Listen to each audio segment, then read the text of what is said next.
Eh bien, rebonjour. On vous propose maintenant un temps pour parler de coopération territoriale. Il s'agit d'une alliance entre Saint-Étienne Métropole et la métropole de Lyon, une alliance pour la transformation de l'industrie sur ces deux territoires. Et nous allons notamment parler de deux nouveaux dispositifs. Pour représenter ces deux métropoles, Emeline Baume, vice-présidente de la métropole de Lyon en charge de l'économie, de l'emploi, du commerce, du numérique et de la commande publique. Bonjour. Et Georges Allary, vice-président de Saint-Étienne Métropole en charge du développement économique, de l'innovation et des relations internationales. Bonjour Monsieur Allary. Et pour parler d'alliance territoriale et du programme Territoire d'innovation, nous accueillons Philippe Lambert, directeur général Auvergne-Rhône-Alpes de la Banque des Territoires. Bonjour Monsieur Lambert. Alors, Emeline Baume, Georges Allary, pourquoi une alliance territoriale de l'industrie ? Pourquoi pas. Non, ouais. Merci. Ok. Parce que en fait, depuis ce matin, on le dit, depuis le Conseil national de l'industrie, chacune a pu prendre conscience, grâce à la pandémie, de ce qu'on appelle maintenant la souveraineté industrielle, le fait d'être capable de répondre à ses besoins, d'être indépendant. Ça ne veut pas forcément dire autonome, d'avoir une forme de liberté. Et tout ça, c'est bien joli, mais concrètement, ça veut dire des entreprises, des organisations sur nos territoires qui ont du foncier, de l'immobilier, une capacité à investir, des hommes et des femmes qui ont des talents, des expertises, des compétences, des envies d'agir. Et il se trouve que quand Bruno Bernard en a parlé avec Gaël Perdriau, sachant que nous avions la chance d'avoir des équipes qui avaient travaillé sur quelque chose qui s'appelle territoire industriel de grande ambition, ça a fait sens, ça faisait sens pour rendre aux équipes de nos collectivités leur travail. Ils l'avaient travaillé au précédent mandat et en tout cas pour notre exécutif, mais je sais que c'est le cas pour votre exécutif, c'est important pour nous, donc j'ai le sentiment de me répéter, mais notre responsabilité collective, c'est d'avoir des entreprises sur nos territoires qui produisent dans des conditions sociales et environnementales acceptables et acceptées et régulées par une démocratie, plutôt que délocaliser dans des territoires où on ne sait pas comment l'homme avec un grand H et le vivant sont respectés, voire pris en compte. Voilà. Merci. Georges Allary, vous êtes aligné sur cette définition un petit peu de cette alliance ? Oui, tout à fait. Alors, sur les origines de cette alliance, les liens historiques sont très forts entre Saint-Étienne et Lyon. Si vous prenez le tissu industriel de Saint-Étienne additionné à celui de Lyon, ça fait une puissance assez colossale, autant d'ailleurs au niveau national, voire même au niveau européen. Donc c'est vrai que ça a beaucoup de sens parce que ces deux métropoles sont voisines, travaillent ensemble et sont en synergie, en complémentarité. Nous avons des filières d'excellence sur Saint-Étienne qui ne sont pas forcément présentes à Lyon. Juste un exemple, la filière santé. Lyon a d'énormes ressources en termes de l'industrie pharmaceutique. Saint-Étienne est plutôt très bien placé sur les dispositifs médicaux, comme le textile médical par exemple. Et puis là, par exemple, la mécanique industrielle. Nous venons d'apprendre que le CETIM, basé à Saint-Étienne, vient de se voir allouer par l'État français 5 millions d'euros pour continuer à investir dans l'industrie mécanique à des fins de développer des industries sobres, propres, protectrices de l'avenir et protectrices de la planète. Philippe Lambert, bonjour. Vous êtes directeur général Auvergne-Rhône-Alpes de la Banque des Territoires et vous opérez à ce titre le programme Territoire d'innovation. Parlez-nous du soutien que vous apportez aux projets industriels de ces deux métropoles qui sont représentées ici. Bien, bonjour. Effectivement, nous sommes, pour le compte de l'État et pour le compte du PIA, opérateurs du programme Territoire d'innovation. Et donc, nous avons eu la lourde responsabilité de sélectionner au niveau national 24 collectivités qui portaient un projet pour un territoire d'innovation. Et parmi ces 24, nous en avons 3 en région Auvergne-Rhône-Alpes, dont le projet porté par les deux collectivités, les métropoles de Lyon et de Saint-Étienne. Et sans trahir en fait de secret bancaire ou de secret du comité d'engagement, très rapidement on s'est aperçu que le projet porté par ces deux collectivités cochait à peu près toutes les cases. Un territoire d'innovation, c'est quoi ? C'est une vision long terme, vous l'avez évoqué Madame la Vice-Présidente, du territoire. C'est aussi une vision visant à renforcer l'attractivité en matière industrielle de ces territoires tout en restant sur une industrie digitale, une industrie environnementale, bref, tous les critères qui étaient dans ce dossier nous ont permis d'accompagner et vont nous permettre d'accompagner donc ce dispositif territoire d'innovation. Au total, le PIA et l'implication donc du PIA sur ce programme territoire d'innovation, c'est 29,5 millions. 6 en subvention, le reste en investissement. On redit un tout petit mot des PIA, du programme d'investissement d'avenir. C'est un dispositif qui semble déjà éloigné dans le temps, mais il y a des vagues successives. Il y a des vagues successives, effectivement, qui doivent répondre effectivement à, j'allais dire, de nouveaux enjeux de notre société. Et j'invite d'ailleurs tous les participants à ce forum à regarder ce qui va sortir dans les prochaines semaines. Il s'agit du PIA numéro 4. Donc on est déjà au volet numéro 4 et ce dispositif a pour objectif d'accompagner sur différentes activités. On parle d'industrie, mais on pourrait parler tourisme, on pourrait parler environnement. Bref, regardez, c'est vraiment en termes de subventions, mais aussi en investissement. Il y a les deux leviers pour accompagner les projets, des solutions pour les collectivités, mais aussi pour les acteurs locaux et les entreprises. Alors revenons au projet industriel de ces deux territoires qui sont représentés ici, sous un angle très opérationnel. Quels sont les soutiens que vous proposez à cette alliance ? Alors le soutien est simple, je l'ai évoqué, globalement il est de 29,5 millions d'euros, répartis avec 6 millions et quelques de subventions. J'allais dire là c'est le plus facile, donc c'est pour accompagner effectivement l'émergence d'un certain nombre de sujets qui sans subvention publique ne peuvent voir le jour. Donc là la solution est simple, on subventionne aux côtés d'autres, aux côtés des collectivités, aux côtés pourquoi pas d'autres collectivités ou départementales ou régionales, bref, là c'est de la subvention. Mais il y a aussi un volet investissement qui a pour objectif d'accompagner en fonds propres cette fois-ci, en co-investissement, des projets industriels de relocalisation, des projets environnementaux, des projets liés également à la digitalisation d'un certain nombre d'entreprises ou des projets donc, sur lesquels là nous serons en co-investisseurs dans un tour de table fonds propres avec d'autres investisseurs. Et puis le dernier volet, et je sais que vous allez l'évoquer, c'est un fonds d'amorçage pour les industries, on l'espère, de pointe demain, qui a pour objectif, là aussi, d'accompagner la création d'industries qui partent sur des secteurs innovants et qui ont besoin, à un moment donné, d'un petit coup de pouce, d'un fonds d'amorçage. Et le président de Demeter en parlera mieux que moi, pour voler, on l'espère, très rapidement dans le cercle des grands. Merci. Merci Philippe Lambert. Sur le fonds d'amorçage, elle est de 7 millions. Merci Philippe Lambert. Emeline Baume, Georges Allary, quelle est la nature de vos relations avec la Banque des Territoires ?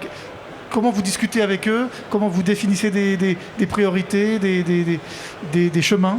Alors en fait, il y a un cadre, comme vous le disiez, qui est quand même d'être sur du productif. On parle d'industrie. L'autre cadre, c'est de se caler, pour faire très simple, sur la dynamique COP21, pour citer quelque chose qui parle à tout le monde et qui relève d'un engagement national. Voilà, comme ça on s'exonère des engagements territoriaux. Après, nous, on peut éventuellement, nous, chacun, dans nos identités, avec les forces de nos territoires, avec les entreprises de nos territoires, avec notre compréhension des territoires, peut-être éventuellement rajouter des impacts, voilà, ou des attentes. Mais c'est comme ça qu'on discute avec l'opérateur qui porte territoire d'industrie, c'est de s'accorder sur ces deux entrées-là, quoi, l'impact et le productif.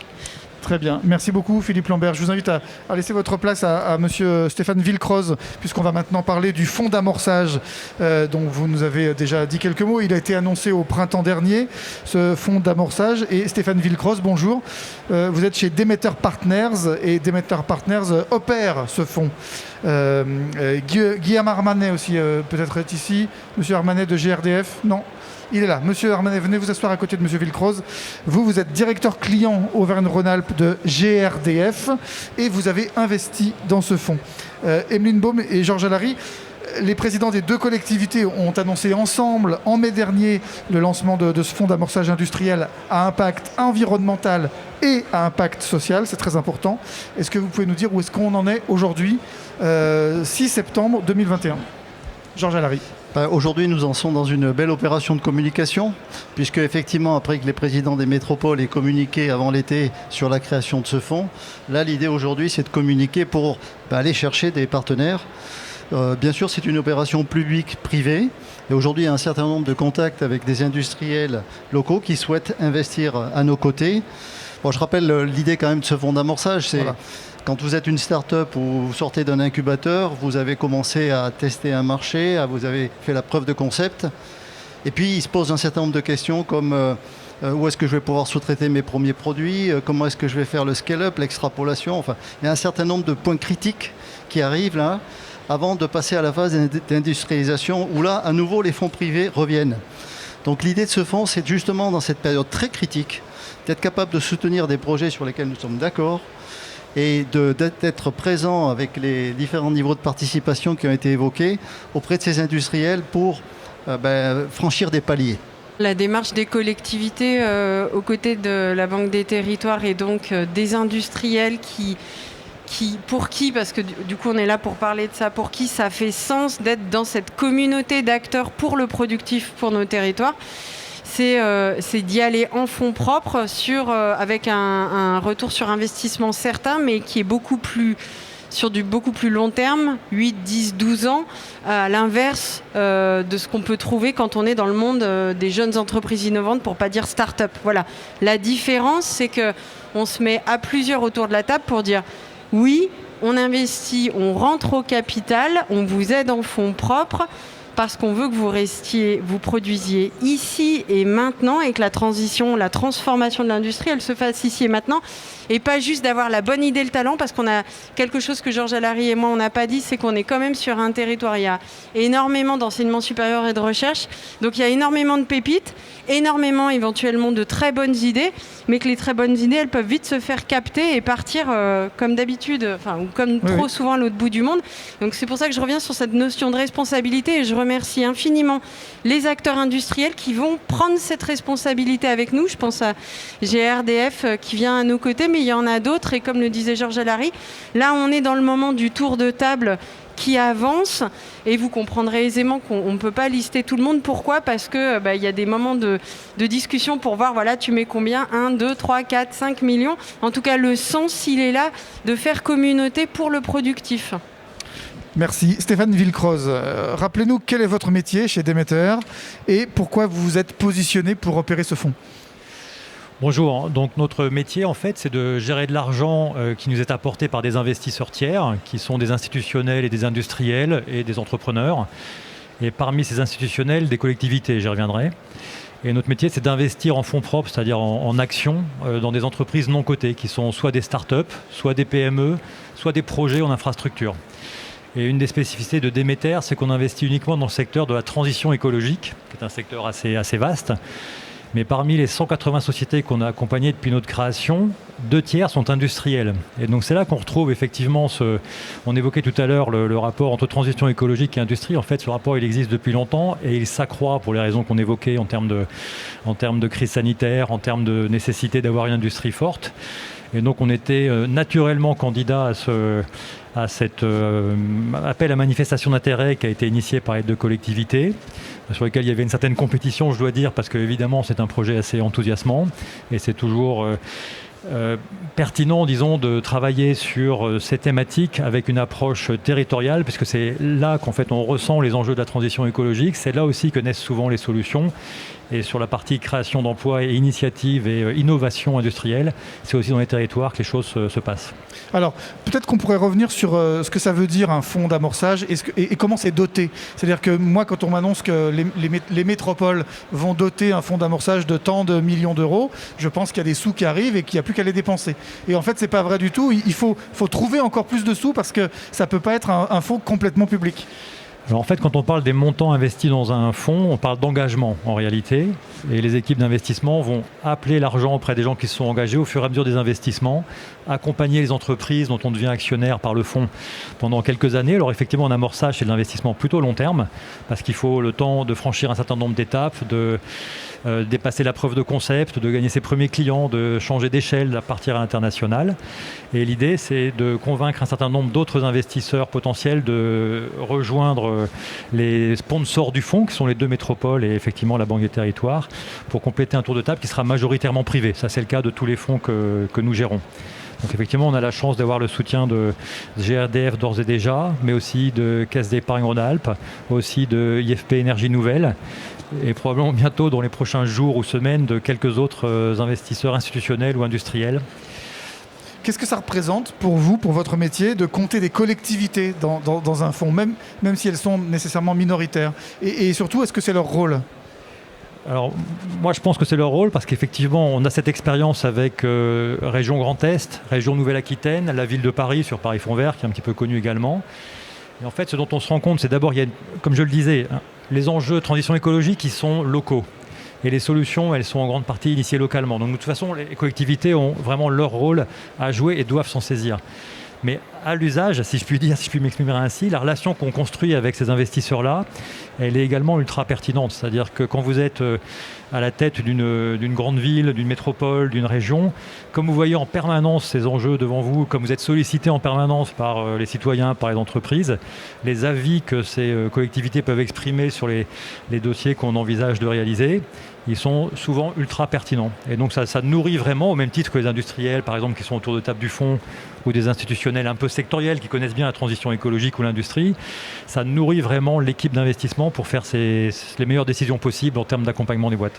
Alors, on a tous envie de vous demander, Monsieur Allary disait, on est sur une deuxième phase de communication, mais est-ce que la levée de fonds a débuté? Est-ce qu'elle a commencé? Est-ce qu'il y a déjà des engagements autres que ceux des métropoles et de la Banque des Territoires? Voilà, alors j'évoquais en effet GRDF, la Caisse d'épargne Rhône-Alpes, qui est effectivement sur un territoire qu'elle connaît assez bien.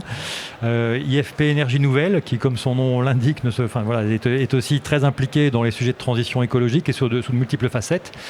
Et c'est vrai qu'on va retrouver sur les thématiques fortes de ces deux métropoles des enjeux de transition écologique de l'industrie. Donc on va parler de mobilité, on va parler de matériaux, on va parler d'énergie, on va parler de textile. Et donc les différents investisseurs industriels qui seront autour de table du fonds probablement reflèteront cette diversité de thématiques. Et les investisseurs institutionnels, eux, ont une double logique en fait. Une logique d'investissement, c'est-à-dire que c'est des fonds qui sont là pour générer des rendements et générer de l'argent. Donc c'est aussi un investissement des collectivités, mais qui vont générer des retours supérieurs.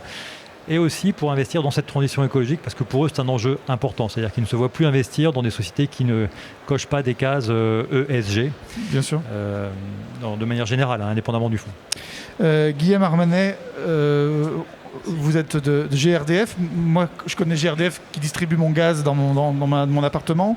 Comment est-ce que vous avez fait le choix d'investir dans ce fonds? Et qu'est-ce que vous en attendez? Et qu'est-ce que vous faites dans ce dispositif, si je peux me permettre? Bonjour à tous. Peut-être juste avant, effectivement, GRDF, qui sommes-nous? Si je dois prendre une image un peu raccourcie, on est une entreprise qui a 70 ans. Donc on est une entreprise qui souhaite aujourd'hui contribuer pleinement à la transition écologique. Et le fonds est un moyen d'y arriver. Et surtout, si je peux raconter cette histoire très rapidement, d'éviter le syndrome de la clé sous le réverbère.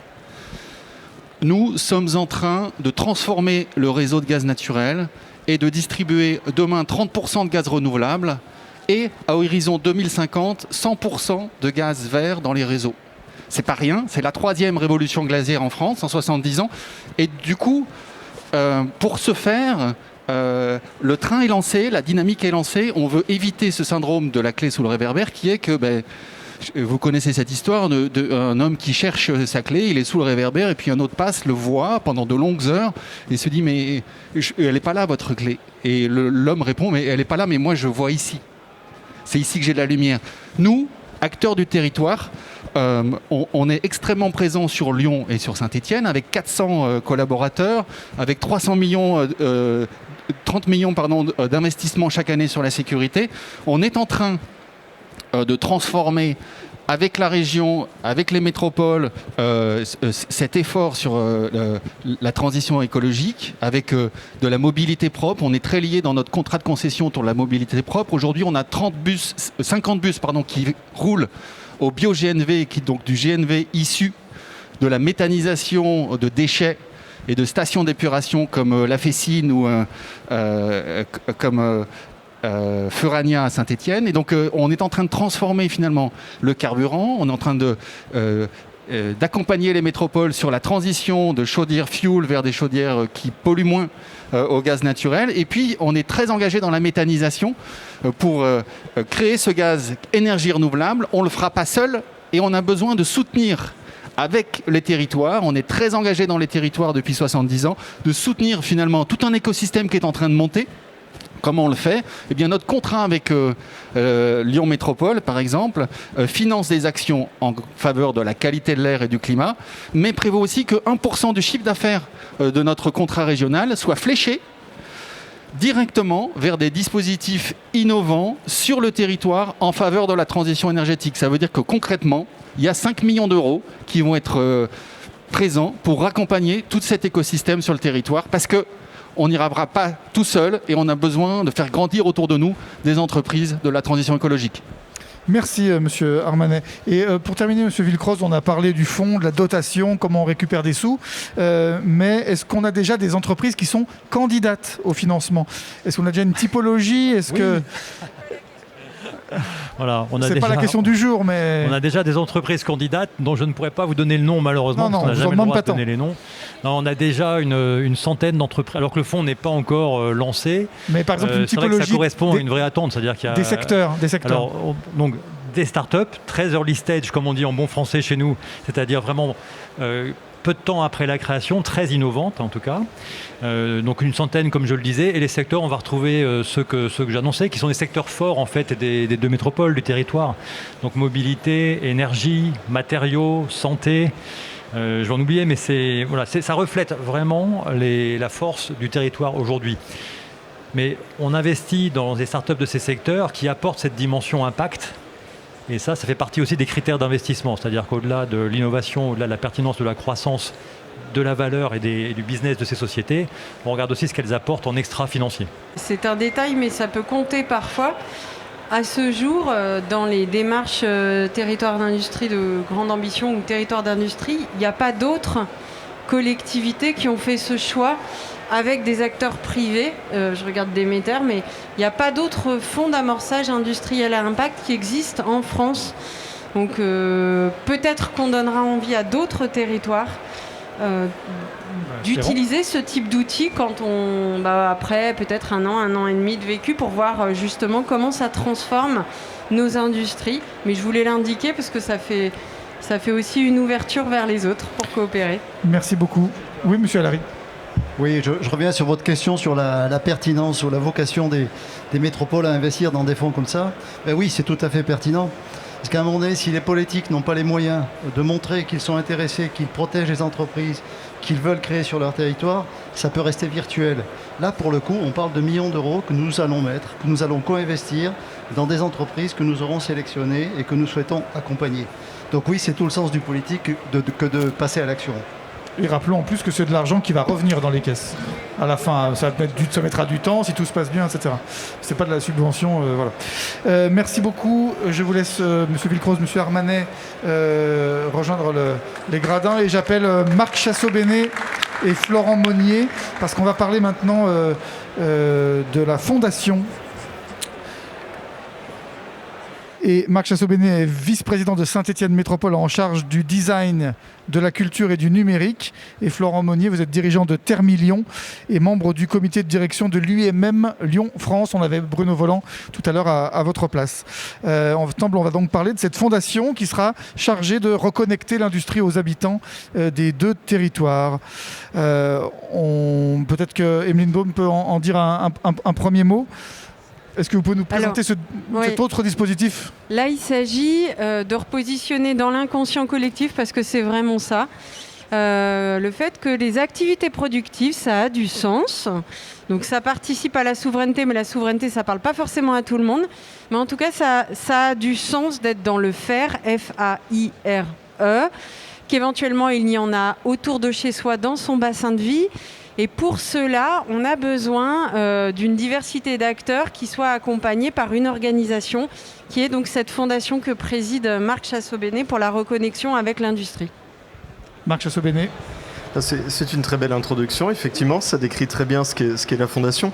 L'objectif, c'est vraiment de redévelopper l'attractivité des métiers de l'industrie, parce que tout le paradoxe avec ce qui vient d'être dit avant, c'est qu'il y a effectivement des territoires qui s'engagent, des industriels extrêmement mobilisés, beaucoup d'entre eux qui ont une conscience parfaite de la transition qu'ils doivent opérer, mais il y a malgré tout un déficit à trouver, une main-d'œuvre qualifiée dans des métiers qui évoluent extrêmement vite. Donc l'objectif de la Fondation va être de s'adresser à des lycéens, des collégiens, à des professionnels en reconversion, à des demandeurs d'emploi également, avec l'appui d'industriels engagés et le soutien bien sûr financier de la Fondation pour s'engager dans des projets communs, pour faire préférer l'industrie, rattraper cette image parfois injustement dévalorisée, passéiste que véhicule l'industrie, et faire préférer l'industrie dès le début de la formation.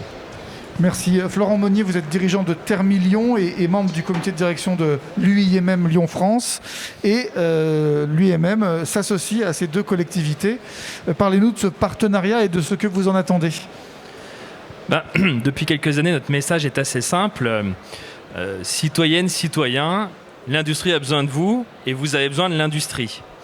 Nous vivons dans un monde qui est hyper industriel et pourtant nous constatons que nos voisins ne connaissent pas les usines, ne savent pas comment fonctionne l'industrie et donc n'y pensent pas forcément pour leur orientation, leur reconversion. Donc c'est un sujet qui pour nous est extrêmement important, qui est même au cœur du sens même de l'existence de l'UIMM, puisque l'UIMM est un centre de formation et c'est surtout une organisation qui se soucie de l'humain et du dialogue avec les autres, avec les salariés et avec les institutions locales et territoriales. Donc il n'y a pas d'industrie sans territoire.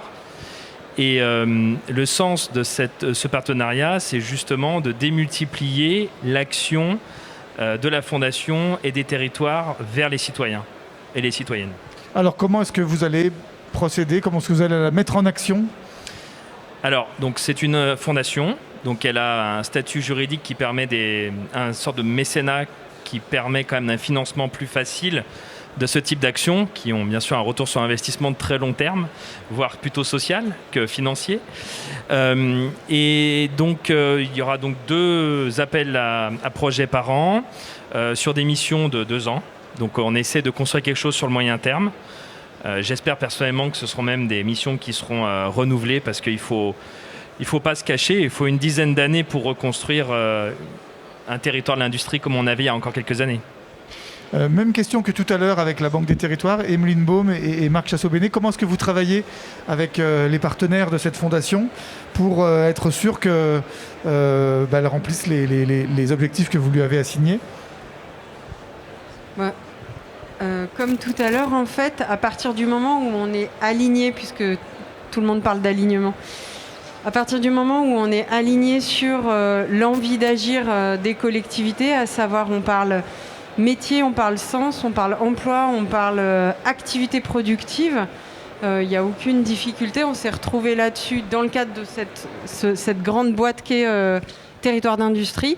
Et la chance qu'a notre territoire, c'est d'avoir 2 collectivités territoriales qui ont envie d'aller un peu plus vite et un peu plus fort sur ces sujets apprentissage, alternance, insertion, éducation, j'ai envie de dire, à la citoyenneté productive presque. Effectivement, je dirais aligné entre les 2 métropoles de Lyon et de Saint-Étienne, mais aussi aligné avec les industriels, puisqu'on se rend compte qu'aujourd'hui, les enjeux qu'on a ciblés, la transition qu'on a identifiée dans l'industrie, elle est aussi reconnue et encouragée par les industriels. Donc on se retrouve tous autour des mêmes ambitions. Et je crois qu'on est aussi en accord sur la nécessité que l'intervention publique ne doit pas se faire indéfiniment. On retrouve d'ailleurs là le propos qui a été tenu précédemment concernant le fonds d'amorçage. C'est-à-dire que l'idée, c'est que la Fondation s'investisse sur des projets dont on est sûr, ou en tout cas assez rassuré sur la pérennité. Si un grand industriel s'engage avec un centre de culture scientifique et des collèges et des lycées, il faut petit à petit que ce projet trouve son autonomie, s'inscrive dans la durée et que petit à petit les enseignants, les porteurs de projets, les différents acteurs sociaux également, en plus des acteurs économiques, s'approprient pleinement le projet et que la Fondation ne soit que l'amorçage d'une culture industrielle commune. Merci beaucoup. Bon après-midi, bon salon.